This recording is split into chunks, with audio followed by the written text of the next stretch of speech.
बहुत अच्छा क्लास हुआ था। अभी तक हमारी आवाज तो आ रही है ना सारे लोगों को? बिल्कुल बिल्कुल सर, बनते जी आ रही है आपकी। जी ठीक है। तो अभी तक हमने शुरुआत में बुद्ध शब्द का अकारांत शब्द का हमने विभक्ति देखा था।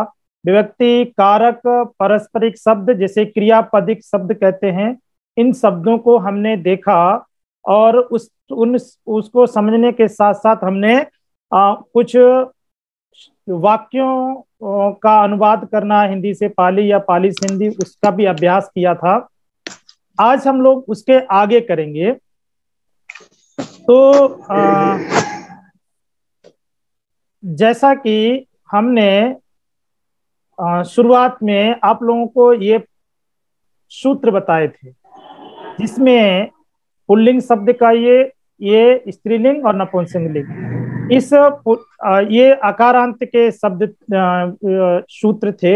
इस आधार पर हमने बुद्ध की विभक्ति बताया था, और इस आधार पर आकारांत के जो विभिन्न शब्द बन सकते हैं वो भी हमने आपको बताए थे। जो लोग बाद में ऐड हुए हैं वो वीडियो में जाके देख सकते हैं।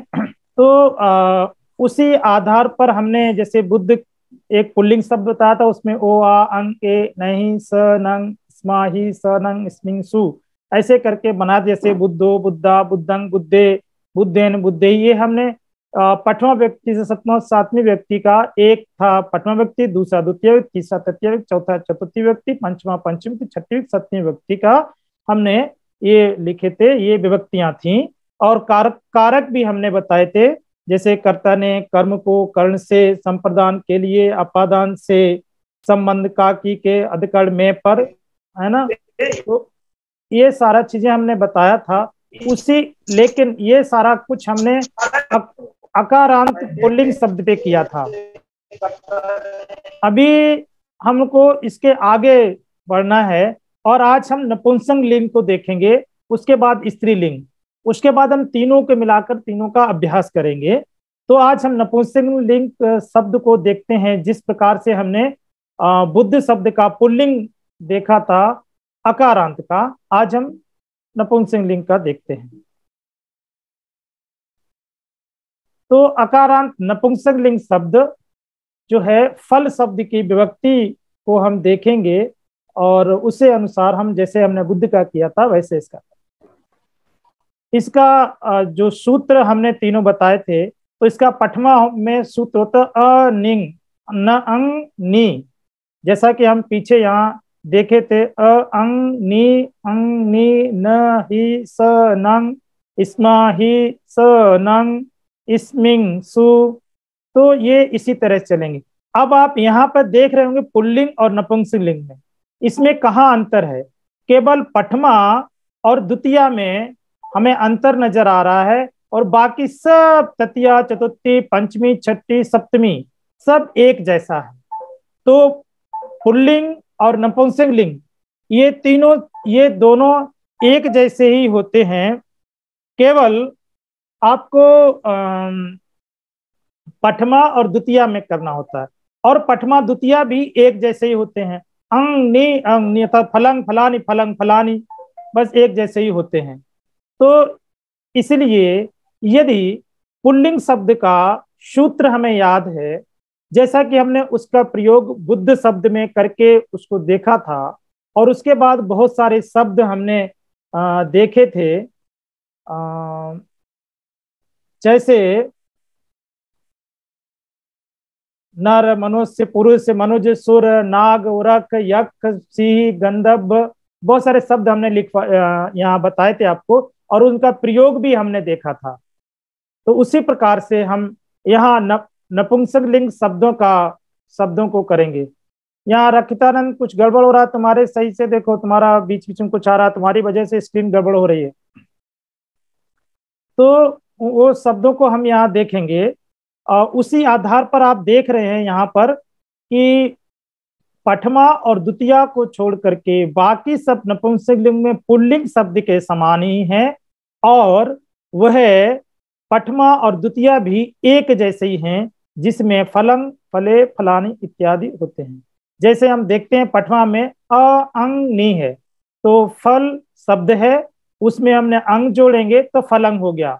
बहुवचन में फल में और नी जोड़ेंगे फलानी हो गया। फिर द्वितीया फलंग, इसी एक जैसा ही है क्योंकि अंग नी एक ही होता है तो पठवा द्वितीया एक ही है। अब तृतीया से बुद्ध के समान ही होगा, जैसा वहां हमने बुद्ध का देखा था वैसे ही यहाँ भी होगा। न ही, उसमें ए बीच में आता है, और ये क्यों आता है मैंने बताया था, संधि विच्छेद का उदाहरण दिया था जब हम आकारांत को मैंने पढ़ाया था, उस आधार पर ये बीच में यहाँ पे ए आ गया, और ना तो है ही है तो फलेन हो गया। ऐसे ही फलाय फले ही, जैसे वहां बुद्धे बुद्धेन बुद्धे ही था, वहां बुद्धस्स बुद्धानंग था, यहाँ फलस फलानंग, एक जैसा ही होगा पठमा और द्वितीया को छोड़ करके, है ना। तो यहाँ वैसे पंचमी फलस्मा फलस्मा फला फल ए ही फले ही, ये भी मैंने बताया था इस आधार पर यहाँ ए बीच में आ रहा है।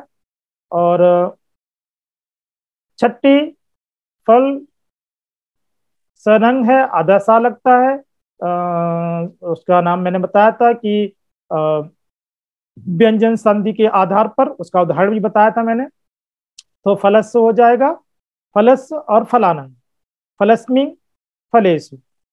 तो ये जो हमने पहले की क्लास में सूत्र पढ़ा था, उसी सूत्र पर आधार पर हम यहाँ फल शब्द का की विभक्ति करेंगे। जैसे हमने उसके अनुवाद किए थे अब पुल्लिंग शब्दों के, ऐसे ही जहाँ नकारात्मक ये जो नपुंसक लिंग शब्द आएंगे किसी वाक्यों में, तो इस फल के समान विभक्ति का प्रयोग करके हम उसको करेंगे। सभी के कारक आपको पता है, ये मैं पहले बता चुका हूं, इसको रिपीट करने की जरूरत नहीं। पठवा में ने, द्वितीया में को, तृतीया में से, चतुर्थी में के लिए, और पंचमी में से, छठी में काकी के, और सप्तमी में पर। तो जहां भी ये शब्द आएंगे, ये कारक शब्द आएंगे, वहां उसी विभक्ति का प्रयोग करते हैं। आप सबको बहुत अच्छे से पता है। जो लोग नए जुड़े पुनः पीछे क्लास में जाकर के उसको रिपीट कर सकते हैं, या आज हम देखते हैं यदि कोई किसी को दिक्कत है तो अंत में मुझे बताएगा, तो हम अगली क्लास में कुछ पुराना भी रिपीट करने का प्रयास करेंगे। अब देखते हैं फल शब्द के समान अन्य शब्द, जैसे फल है वैसे चित्त होगा, दान होगा। तो वहां फलंग है, फलंग, चित्तंग, फले, चित्ते, फलानि, चित्तानि, फलस, चित्तस, फलस्मिंग, चित्तस्मिंग, दानस्मिंग, दानेश, दानेन, ऐसे ही चलेगा जैसा ये शब्द, ये यहाँ शब्द थे। केवल यहाँ फल की जगह दान या चित्त लिख देंगे तो पूरा विभक्ति वैसे ही बन जाएगा। तो फल के समान कितनी विभक्तियां बना सकते हैं नपुंसक लिंग की, उसको यहाँ कुछ शब्द दिए हैं। ये शब्द कुछ यहाँ इसलिए लिखे हैं कि इन शब्दों को जहां भी आए तो फल के समान उसकी हम विभक्तियों प्रयोग करके उसका अनुवाद कर सकते हैं। और दूसरी बात कि हमको ये शब्द ज्ञान भी अच्छे से होगा। दूसरा है पुण्यंग, पुण्य, पुण्य को पुण्यंग बोलते हैं। कल परसों की क्लास यदि याद होगी आपको, तो जो या के साथ न आने पर उसकी जगह क्या हो जाता है, तो अपने आप समझ आ जाएगा कि पुण्य को पुण्य क्यों कहा जाता है। कल परसों जो भी 3 क्लासेस हुई इस शब्दों में कि हिंदी के शब्दों को हम पाली के शब्द कैसे बना सकते हैं, कुछ आसानियों कुछ तो वैसे ही होते हैं, तो आसान हो जाएगा। ऐसे ही सील, तो वो हम देख सकते हैं। उसके साथ पाप को पापी बोलते हैं, धन को धन बोलते हैं, रूप रूपी ही बोलते हैं, ध्यान ध्यान शब्द, ये भी कल मैंने बताया था कि दा के साथ ध्या जब आदि में आता है तो झा हो जाता है, तो उसी हिसाब से ध्यान को झान कहेंगे। और ये झान जो है वो नपुंसक लिंग शब्द है, इसकी विभक्ति भी फल के समान होगी। शोथ कान, लोचन आंख को बोलते हैं। ये जितने शब्द यहाँ बता रहे हैं, इन सारे के सारे शब्दों का जो विभक्तियां हैं वो नपुंसक लिंग के समान होंगी। जिसका भी माइक अनम्यूट है कृपया करके म्यूट कर दें उसको। मूल, जड़ को मूल बोलते हैं। मैंने कल भी इस शब्द को शायद मूलंग खनत्यत्नो इस कहीं उदाहरण देके बताया था। तो जड़ को जो है मूल कहते हैं। और सुख को पाली में सुख लिखा जाता है, कुल को कुल ही लिखा जाता है। दुख, दुख ये विसर्ग, विसर्ग का जो नियम बताया था कि जहाँ विसर्ग हो तो वहाँ क्या हो जाता है, तो वो दुख। बल को बल बोलते हैं, कारण को कारण बोलते हैं। किंग कारणं, ऐसा आ जाता है क्या कारण है, किंग कारणं भवति, क्या कारण होता है। जालंग, जाल, जाल ही बोलते हैं। और कुछ शब्द हैं, मुख को मुख बोलते हैं। धान, धैय, जहाँ ध आता है तो अद, द नाक तो अदया, तो धन, धन को धान को धैय बोलते हैं। और कुछ शब्द देखेंगे, जल को पाली में जल ही बोलते हैं। हिरण्य ये है सोना के लिए, सोना जो गोल्ड, उसको हिरण्य बोलते हैं पाली में। सुशान, शमशान को सुशान बोलते हैं। वन, जंगल बोलते हैं, वन।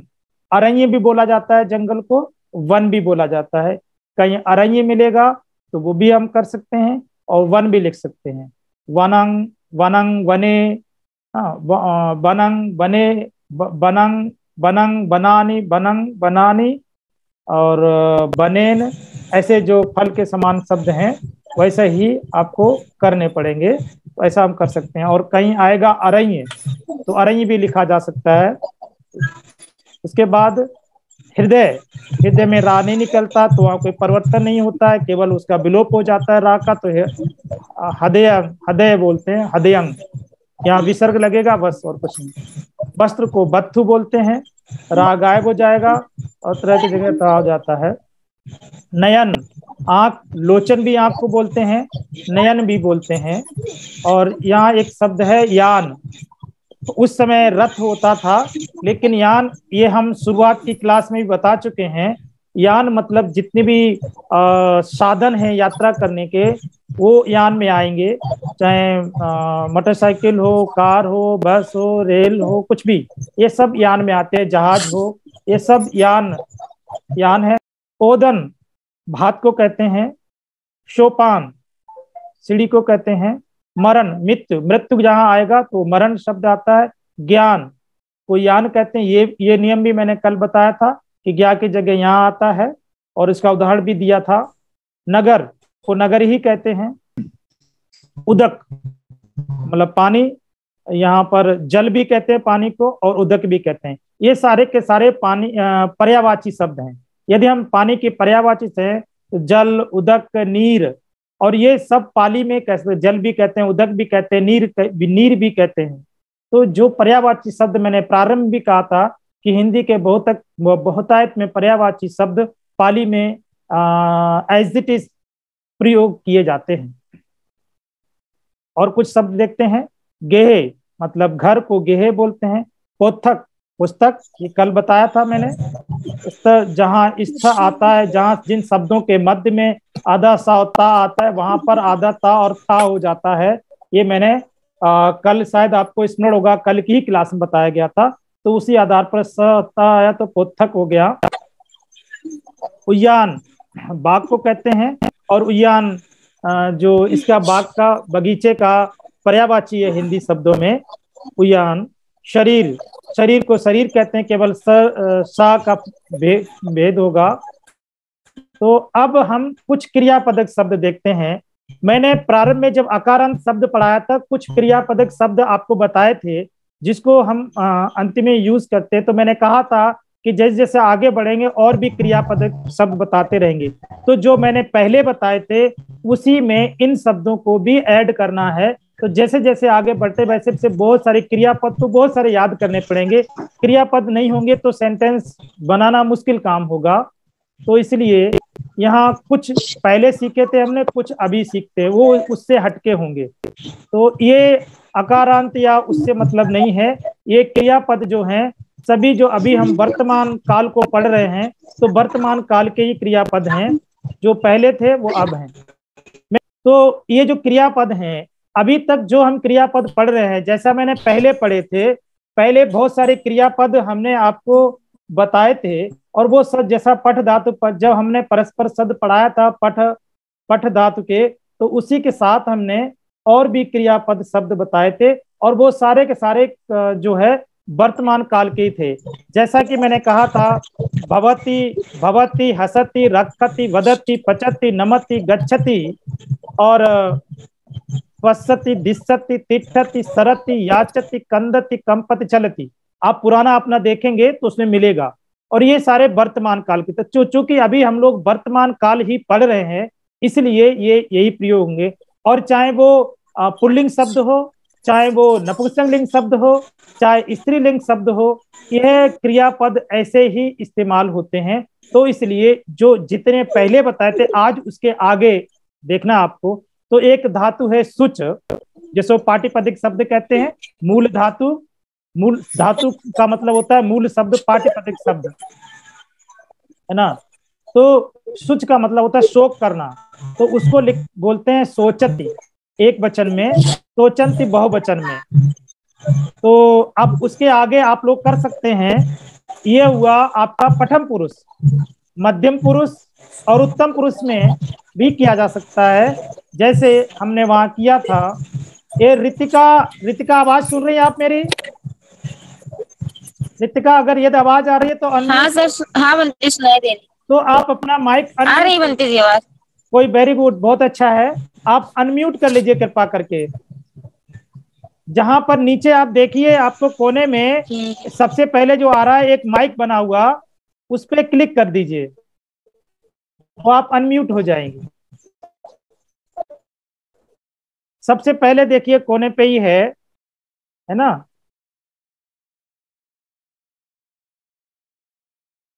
तो जैसा कि हमने बहुत अच्छी तरीके से आप लोगों को याद करवाया था, पठति, पठंती, पठसी, पठत, पठामी, पठाम, पठमा, पठम पुरुष, मध्यम पुरुष, उत्तम पुरुष। और विभिन्न तरीके से मैंने समझाया था कि अहंग और त्वंग को छोड़कर बाकी सब में प्रथम पुरुष प्रयोग होता है। अन्य पठमा, मैंने एक उदाहरण था कि अन्य सभी में प्रथम पुरुष होता है, तो क्योंकि वो कर्ता के रूप में प्रयोग होता, तो प्रथम पुरुष होता। अन्य कोई भी हो, वह हो व्यक्ति हो, स्थान हो, नाम हो, कुछ भी हो, प्रथम पुरुष होता है। जहां मैं अहंग होता है, वहां पर उत्तम पुरुष प्रयोग होता है, उसके लिए मी शब्द होता है। और जहां त्वंग और तुम में प्रयोग होता है, वहां पर मध्यम पुरुष प्रयोग होता है। तो ये बहुत अच्छे से उस दिन समझाया गया था, और सारे लोगों को बहुत अच्छे से समझा। तो उसी तरह के इन शब्दों को भी उसी तरह प्रयोग करेंगे हम। यहाँ केवल प्रथम पुरुष को लिखा हुआ है। ऐसे ही मुद, प्रसन्न होना, मैं प्रसन्न होता हूं, तो अहं मोदामी, वह प्रसन्न होता है, सो मोदती, तुम प्रसन्न होते हो, त्वं मोदसी। ऐसे इसको प्रयोग करेंगे। आगे आगे हम वाक्यों में प्रयोग करेंगे, तब इस तरह से करें। शुभ, शोभती, शोभित होता है, जो अच्छा लगता है ना, जैसे हमारे सिर पे मुकुट शोभित होता है, सुंदर लग रहा है, तो शोभित, शोभित होना बोलते हैं। तो शुभ उसके लिए होता है शोभती। रुच, पसंद करना, मैं पढ़ना पसंद करता हूं, मैं खेलना पसंद करता हूं, है ना, मैं गाना पसंद करता हूं, मैं मैं खाना पसंद करता हूं। तो जहां ऐसे पसंद करना आएगा, तो वहां रोचती प्रथम पुरुष में, रोचसी मध्यम पुरुष में, और रोचामी उत्तम पुरुष में प्रयोग करेंगे वर्तमान काल के। फिर स्मरण करें, ये सारे के सारे क्रियापद शब्द वर्तमान काल के हैं, क्योंकि अभी तक हम वर्तमान काल को ही देख रहे हैं। पा, पीने के लिए होता है, पिबती बोलते हैं, पिबती, पिबंती, पिबसी, पिबथ, पिबामी, पिबाम। दह मतलब जलाना, तो डहत भी होता है, दहंत भी होता है, दहंत होता है, और इसके जगह दहत या दहंत भी होता है। एक एक नियम होता है, उस नियम की वजह से ये दहत डहत हो जाता है, वरना पाली में इस दोनों शब्दों का हम प्रयोग करते हैं, नहीं तो वो वैसा के वैसा ही प्रयोग होता है, उसमें कोई परिवर्तन नहीं होता है। कहीं मैंने इस नियम को देखा था, जहां जिसकी वजह से ये डहत हो जाता है। तंतस्थ स्पर्शों की जगह कभी कभी मूर्धन्य स्पर्श हो जाता है। जो दंत स्पर्श है ना, द द, तो उसके मूर्धन्य हो जाता है, बस ये कभी कभी होता है। तो उसकी जगह से द की जगह ढ किया गया, उसका जो उच्चारण है वो बदलता है। लेकिन दहत भी होना गलत नहीं है। तो दहत या दहंती, जलता है। जैसे घर जलता है, जंगल जलता है, आग से जलता है, तो वहां जलना जो है वो दहत होता है। पुराना होना, उसको जीरति बोलते हैं, है ना। वृक्ष पुराना होता है, कपड़ा पुराना हो रहा है, पुस्तक पुरानी हो रही है, तो वो सब जीरति होगा। मरण, मरना, उसको मर शब्द होता है, मरना। मरति, मीरत, मरंती, मियति, मनुष्य मरता है, मनुजो मरति, ऐसे लिखेंगे, है ना। तो वो वहां पर हम इस मरत क्रिया, मर धातु शब्द है, पाटीपदक जिसे कहा था, मूल धातु और मरत, ये शब्द बहुत अच्छे याद करना। अभी हम इन शब्दों का प्रयोग करेंगे। रोना, रोदती, ये थोड़ा सा टाइपिंग मिस्टेक हुआ, रोदत नहीं है, रोदती होगा, इसको सही कर लेना, यहाँ छोटी की मात्रा होगी, रोदती, या इसको मैं सही कर देता हूं। ये जो आपका होगा रोदती होगा, ठीक है। तो इस तरह से इसको हम देखेंगे, रोदती। अब 9 मिनट और मेरे पास हैं, और थोड़ा थोड़ा हम प्रयोग करेंगे, क्योंकि हम जल्दी जल्दी इसलिए करते हैं कि मेरे पास आधा ही 35 मिनट होते हैं। अब जो हमने अभी तक पढ़ा उसको हम वाक्य प्रयोग करते हैं। यहाँ हमने एक शब्द लिखा, मैं नगर में भिखारी को आवाज आ रही है अभी? हेलो जी अच्छा, आ रही है। ठीक है। तुम कहता नहीं किसी ने कहा आवाज नहीं आ रही है। अब हम देखते हैं, मैं नगर में भिखारी को देखता हूं। अब ये मैं पहले ही कह चुका हूं, अहांग आया है। तो सबसे पहले तो ये ध्यान देना पड़ेगा कि अहांग जो है अहांग जो है किस क्रियापद का है, मतलब पुरुष में किस पुरुष का शब्द है। अहांग में कौन सा पुरुष इस्तेमाल होता है, कोई बता सकता है? आ रही बनते की आवाज आ रही है। उत्तम पुरुष। अहांग में किस पुरुष का प्रयोग होता है, अभी बताया या जिन्हें और कोई बता सकता है? उत्तम पुरुष, उत्तम पुरुष, उत्तम पुरुष होता है जी। तो मैंने कहा था कि अहंग को छोड़ करके बाकी सब में, आंग और त्वंग को छोड़ करके बाकी सब में होता है, और आंग में केवल मी प्रयोग होता है, बस। तो यहाँ करेंगे, अहंग हो गया। नगर में, नगर में, अब ये हमको देखना, मैंने बहुत अच्छे से पहले बताया था नगर में यहाँ देखना, नगर के साथ में लगा है, तो कौन सी विभक्ति का प्रयोग होगा? में कारक जो है सप्तमी का है, और सप्तमी का एक वचन, मैंने पहले भी कहा, सप्तमी का एक वचन में स्मिंग सु होता है, तो जो बनता, तो स्मिंग सु हमारा सूत्र था। अब स्मिंग एक वचन के लिए, सु बहुवचन के लिए। यहाँ देखना है कि नगर एक वचन है कि बहुवचन है, तो यहाँ नगर एक वचन है, इसलिए स्मिंग होगा। और उसमें एक और होता है, जैसे हमने बुद्ध का देखा या फल का देखा था, चूंकि यहाँ नपुंसकलिंग देख रहे हैं तो फल के समान होगा।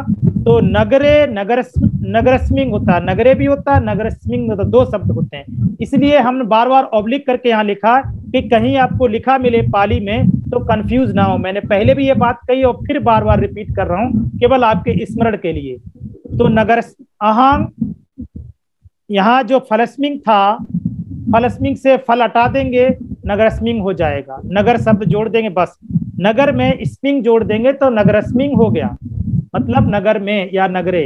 अब क्या है, भिखारी को, यहाँ देखना है को जो है किस विभक्ति का है। अब भिखारी जो है, भिखारी पुल्लिंग शब्द है नपुंसकलिंग शब्द है? पुल्लिंग। पुल्लिंग। मैंने क्या कहा था कि हम जैसे जैसे आगे बढ़ते जाएंगे तो पीछे के शब्द भी इस्तेमाल होंगे साथ साथ। उसको ऐसा नहीं कि पीछे का गायब हो जाएगा।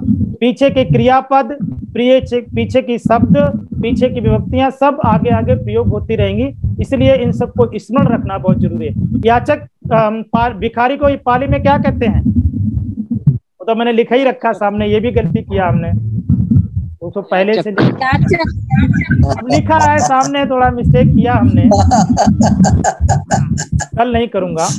तो चूंकि ये पहले बता चुका हूं, तो ये याचक बोलते हैं। अब यहाँ पर को है, को देखना किस व्यक्ति का है, तो को शब्द जो है द्वितीय व्यक्ति, तो हो जाएगा बुद्धंग या फलंग, बुद्धंग हो जाएगा।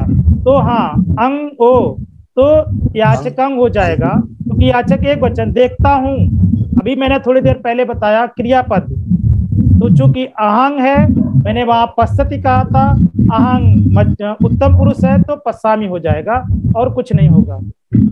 रक्षितानंद अनम्यूट करो। रक्षितानंद, ये बोलना क्यों पड़ता है? तो बनिया उद्यान के पेड़ों में फल देखते हैं। बनिया सीधे सीधे एक वचन है, कुछ नहीं लग रहा है, तो बानी यहाँ पर बानिजा होगा कि बानिजो होगा? हाँ, मैं वही, आप बताइए, बानिजो सही है कि बानिजा सही है? बहुवचन है ना, बानिजा सही है क्योंकि बहुवचन है। निहाल जी फिर से देखिए ठीक से। मैंने यहाँ गलत लिखा कि सही लिखा? सही लिखा है क्योंकि बहुवचन है। बनिया एक वचन है ना बंते जी, ओ बहुवचन में वाक्य है तो बराबर है, सही है। आप लोग बहुत कंफ्यूजन होते हैं। यहाँ देखिए ना, शब्द क्या है, देखते हैं। हाँ, बहुवचन है, बहुवचन है बंते जी। तो ऐसे ही तो आप मिस्टेक करोगे। तो ये मैंने क्या कहा था, अनुवाद करने के लिए ये एक वचन है बहुवचन, इसका विशेष ख्याल रखना पड़ेगा। ये पहचान नहीं करे तो सब गड़बड़ हो जाएगा, सारा गलती करेंगे। जो बनिया यहाँ लिखा, बनिया एक वचन में भी लिखा जाता है, बहुवचन लिखा, लेकिन ये प्रदर्शित किसको करें? यहाँ देखता है होता तो बानिजो होता, यहाँ है देखते हैं।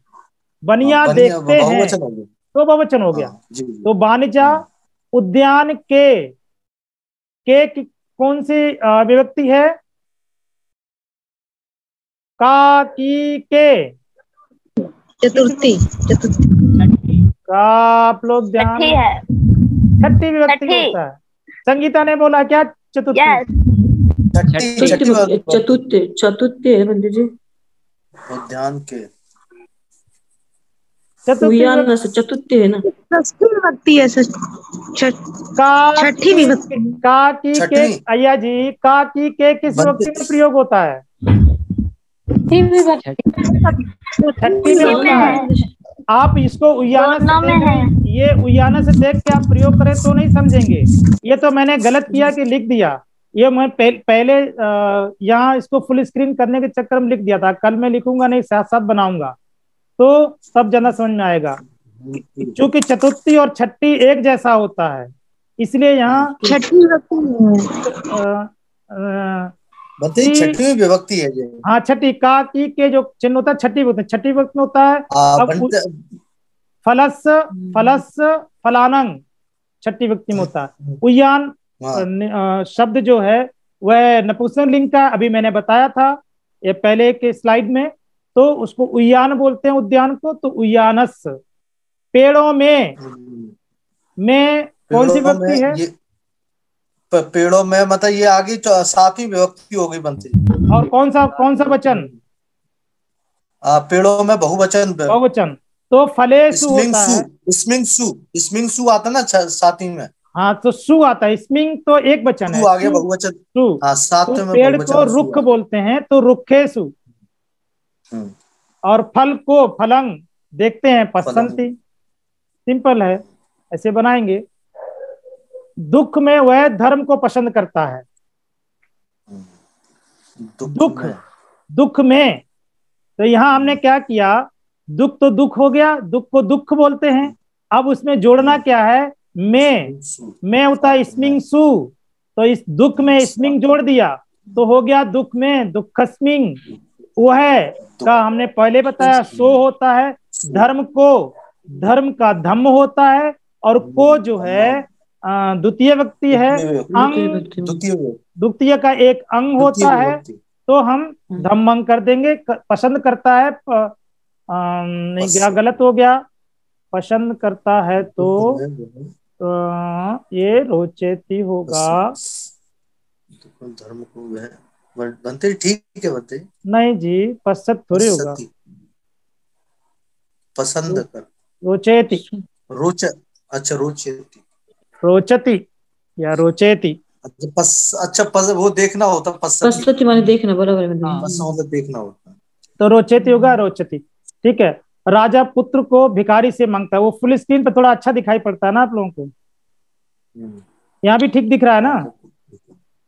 जी बनते ठीक दिख रहा है, ठीक दिख रहा है, सही दिख रहा है। तो नहीं, यहाँ थोड़ा अच्छा दिखता है इसलिए मैंने वो किया था। तो कहाँ गए थे हम?